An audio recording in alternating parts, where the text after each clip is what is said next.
Hey, everybody. I wanted to talk about Juno today, the goddess, the asteroid, the queen, because Juno was married in Roman mythology to Jupiter. Now, I don't think this was easy for Juno because Jupiter wasn't always faithful. So made it a little bit hard on her.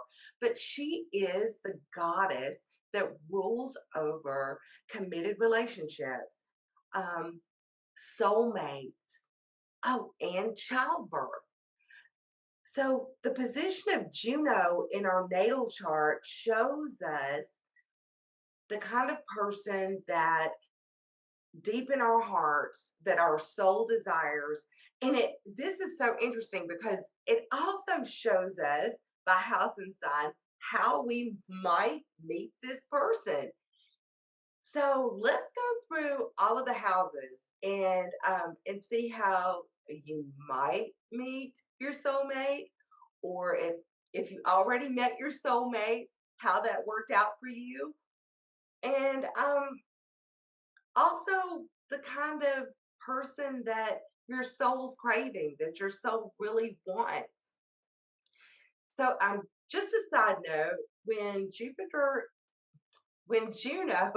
is retrograde, sometimes this can mean an abusive relationship occasionally. Also, it can mean a do-over, possibly you remarry your soulmate or you reconnect with your soulmate in some way, or maybe you just have a complete do-over and find a whole new soulmate. It could be either one, but the aspects to Juno in your chart really count. So I would suggest getting with a professional astrologer to go over aspects, houses, and signs to see what or whom your soulmate is and what they're really about. This is just a theory, but I was thinking about it. I kind of think that maybe when Juno is retrograde, maybe that's when the goddess felt that Jupiter was cheating on her or something. You know what I'm saying? It's like maybe those are the times that jealousy pops up and that needs to be straightened out. You So, let's just go through the houses. I think it'd be fun to see how we might meet that special someone, or what we really crave in our very soul. So, let's start with house number one, of course. And the first house is the house of us. It really and truly is all about you. It's all about who you are, your personality, um, the face that you show the world. So you can actually meet your soulmate, which you know in the first, in any way because it's all about you. Now, what you need in a soulmate can really vary because I see this placement in either one of two ways. Okay, so number one, either you would be really, really independent in the relationship and want someone to respect your space and give you um, all the room you need to be you, to have that independence, or someone that focuses so heavily on relationship and on their soulmate that they're rather dependent on the relationship because the first house is the very beginning. It's like we start out as the baby, and I think that would give that dependence where you need that soulmate. And then on the other hand, it's the house of Aries. And what sign is more independent than Aries? So this one could kind of go either way. And if you're lucky enough to have your Juno in the first house, you can meet your soulmate almost anyway. So if you had Juno in the second house, this gets really interesting. This is the house of your values, your self esteem, your career, your talents. And did you know that the second house is also this the house of food? I mean, you could actually meet your soulmate at a restaurant, any food related place, or since it's talents, while you're performing. You could meet this person on the job. But the most important thing about having Juno in the second house is you need someone that will support your talents, that will bolster your values, bolster your self esteem. Probably you need someone that's going to have the same values that you do, that their integrity works in the same way that yours does. This would be really important for someone that had Juno in the second. But I think the most interesting thing is that you may meet them while this personal chef is serving you something.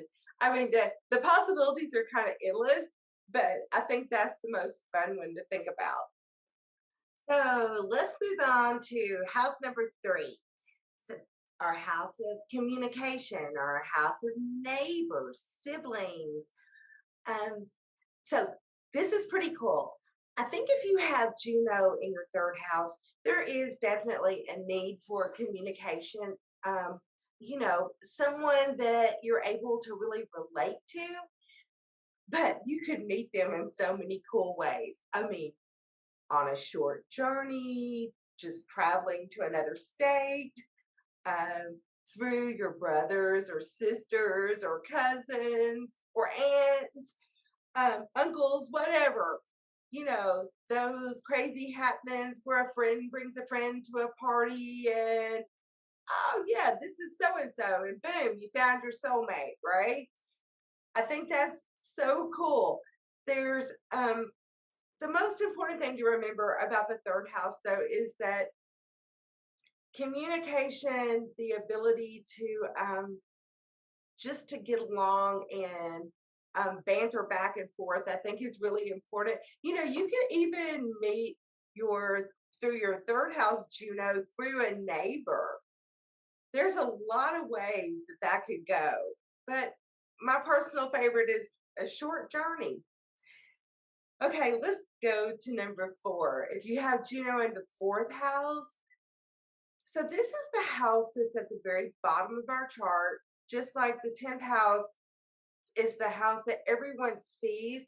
The fourth house is the one that really belongs just to us.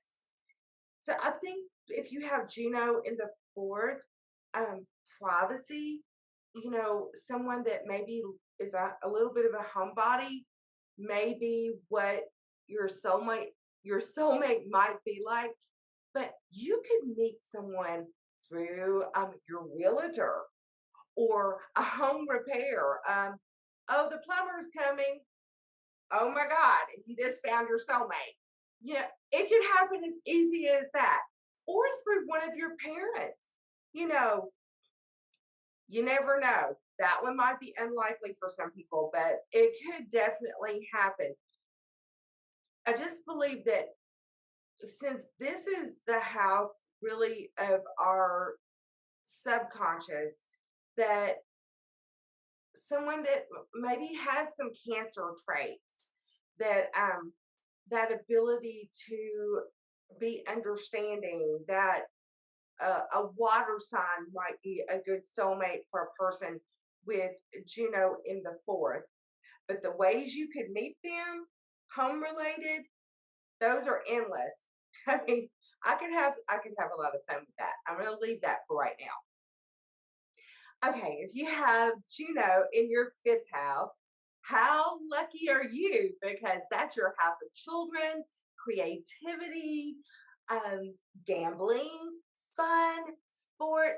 So you can meet your soulmate at a sporting event. You could meet your soul. Okay, so let's just say, and this happens a lot of times, that you may have married your high school sweetheart or whatever, and um, you had children, but they really weren't your soulmate. Your children might introduce you to your soulmate in this case. You might meet them at the casino. I think the most important thing for the fifth house, Juno, is the ability to be creative and have a good time and also be accepting of children, whether you're yours, whether you're your stepchildren, um, because children play a big part in that fifth house. So with Juno there, you may be really fertile. I mean, you might be fertile myrtle. You may need to amp up the birth control if you have Juno in your fifth and you don't want a lot of children. So let's move to the sixth house. If you have Juno in the sixth, like Betty White did, I mean, you can meet someone on the most mundane thing that you do because it's your house of everyday routine. It's also the house of your work. And for most of us, work is part of our everyday routine, or for a lot of us anyway. And the sixth house is also your house of health. So you could meet someone at the gym. You could meet someone out walking your dog. It's a house of small animals at the vet. It's so cool how many ways you could meet someone related to the house that your Juno is in. But for those that have Juno in the sixth, I think one of the most important things would be to have what you would crave is someone that you could just be with every single day, like routine, and just be together and be happy, or to serve others. The sixth house is also the house of service, and to be able to work together to help other people would be a soulmate purpose for that house. But I think it's most fun because when we have an everyday routine, we can meet someone almost anywhere, anyway. I think that's a cool house to have your Juno. So if you had your Juno in the seventh house, okay. So the seventh house is the house of other people, and um, so you would meet your other person, right? Well, you could also um, your soulmate could be your lawyer. I mean, the seventh house it is the house of our open enemies. It's a house of lawsuits. Um, so this could be someone that you thought didn't care about you or like you at all. And finally you get to talk face to face and you find out, oh my God, this is the one. I do think if you have your Juno in the seventh house, it's so important to be social, to have a good relationship with others.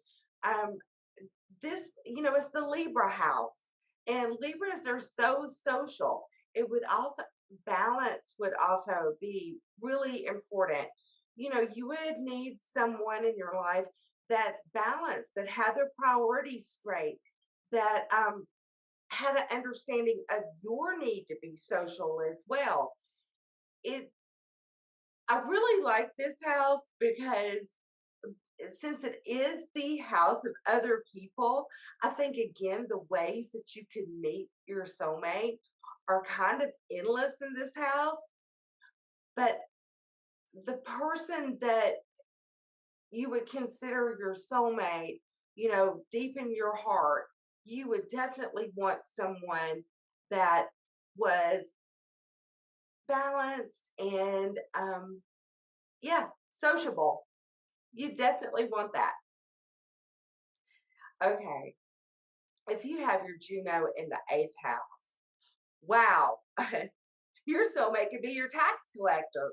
Right? The eighth house is the house of death, taxes, other people's money, um, debt. Okay, so you go and you have too much debt and you go to a credit repair person and boom, you meet your soulmate. It could be that easy. You could meet your soulmate at a funeral. I mean, the eighth house does rule death, but when you really think about it, if you have Juno in the eighth, what your soul is probably craving is someone that can go deep, someone that can take that deep dive with you, that will go to sexual places that you only dream about, that are secretive to you, but this person understands it, they get it, because it is the house of the deeper sexual relationship. So I think that would have to be important to a person that had Juno in the eighth. But it could be your tax collector, and it could be, and you could meet them at a funeral. But you know what? I think that's par for the course with the eighth house for it to be a little bit unusual. And I think if it wasn't a little bit unusual, you probably wouldn't like it. Now, the ninth house is our belief systems, it's higher learning, it's teaching, it's philosophy. So I think if you had Juno in the ninth house, you would definitely want someone that um, you could run your master wonderful ideas up to, and they would understand that there would be this sense of having the same belief systems, having faith in the same things. You could meet this person at church. You could meet this person at college. This could be like your college love. Really, it could. Y- this could be your teacher. Ooh, that would be hot, right? But it could definitely happen with this placement. Also, it could be someone that you just want to learn more from. Not necessarily a teacher, but maybe not a guru, but let me see here. Not a guru, but a mentor of some type to you. That would also be ninth house related. I just think the primary thing would be having the same belief systems, or being mature enough that you're willing to learn about someone else's faith or beliefs. Juno in the ninth is probably one of the more open placements.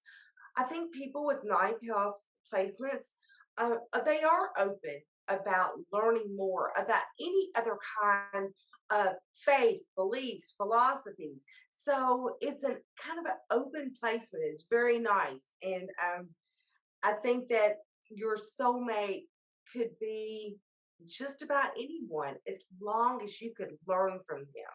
So now, as we move on to the 10th house, we get to the highest pinnacle of the chart. You know, our midheaven, which forms our 10th house, which starts the 10th house, is the house, that's the house everybody sees. So the sign that's on your midheaven, people may see that even before they see your ascendant. So if you have Juno in the 10th, you might meet them in the most public of places, a place where everybody goes, parties, public, any kind of public event, public venue.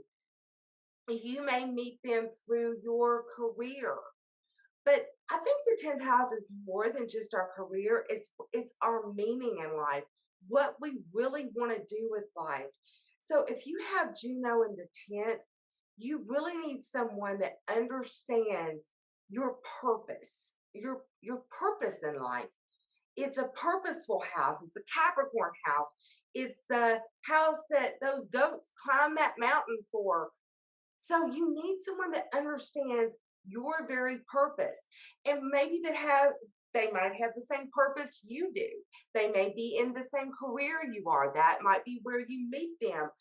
Um, but your soulmate would definitely have, and I'm just going to say it, if you have Juno in the 10th, I mean, you would probably want your soulmate, it would be a deep desire for them to make you look good, because that's your highest house. I mean, that's the house everybody sees. So you would want someone um that would make you look good too. Somebody's not gonna like that one. The 10th house is, is also about everything we aspire to be. so we can take that knowledge onto the 11th and 12th house and spread it to the world. So if you have Juno in the 10th, you know what? Leave me a comment below if you have Juno in the 10th. I'd like to know about your soulmate. And if you don't have Juno in the 10th, any other placement, leave me a comment anyway. I would really love to see your Juno placements, how you met your soulmate, or your expectations of who your soulmate might be, or who you think your soul craves. You know what? It's funny because sometimes our soul actually craves, well, it's like Meredith says, craves the truth, but sometimes I don't think we know what the truth is. I mean, I don't think we know what our soul is craving as far as a soulmate. Sometimes that's a little bit hidden from us. But in the 10th house, it's probably not, because that's right up there at the top of the chart. Okay, let's go to the 11th house. So obviously, in the 11th house, your best friend could be your soulmate. You could meet someone through friends. Now, those are the obvious things, but also through organizations, okay, and the internet. The 11th house rules the internet. So this is where you may make those online connections with someone. But I think if you have Juno in the 11th, you definitely want someone that is your friend, that you consider a friend, that you can go, a companion, that you can go do fun things with, that you can share activities with. This is all, with it being also the house of organizations. You may share a common cause. Both of you um, may fight for animal rights. You both might be very political and go to political rallies, and you may meet someone at a political rally. There's a lot of places you might find your soulmate in the 11th house, but I think the most important thing for a soulmate, if you have your Juno there, is friendship, because it's also your house of wishes and dreams. I think you can have kind of what you wish for if you have Juno in this house. Okay, so be careful what you wish for, right? I mean, you may not get exactly what you thought, but friendship is important. Let's move on to the 12th. Ooh, so we go to the 12th house, Juno in the 12th. Oh my gosh, y'all, this one can get kind of deep, but I'm going to save the deep part. Let's go for this part first. So it's the house of hospitals, prisons. It's the house of mental institutions. Okay, so you could meet someone at a mental institution. You could be a psychiatrist and meet a colleague there. You could meet someone at the hospital. You could be the doctor and fall in love with your patient, or vice versa. You could be a nurse and meet the love of your life as the hospital administrator. Or you could be the warden at a jail or fall in love with the warden at a jail. I mean, these are all 12th house things. But one thing about the 12th house is it's our house of karma. So you might meet someone from a past life. It may be a karmic relationship that you are finishing up in this life. This could be your soulmate. I also think that when you have Juno in the 12th, because the 12th is behind the ascendant and just a little bit hidden from our consciousness, that we're not positive what we want in a soulmate, but then we'll know it when we see it. We'll know it when it comes. I do think karma plays a big part if you have your Juno in the 12th house. I got chills with that one because I think it incorporates our past lives, and you're more than likely to meet someone that you shared a past life with if you have Juno in that house. Y'all, go look up Juno in your chart and see where it is. This goddess is so much fun. This is a beautiful asteroid to look at, and it's so interesting. It's like kind of the possibilities are endless thing. If you would like to consult a professional astrologer, you can contact me or or one of the other astrologers on the team to book a reading. That's in the notes below. Please leave me a comment and let me know where your Juno is. And if you've met your soulmate, let me know how you met them. I would really be interested to hear about that. Thanks, guys. Bye.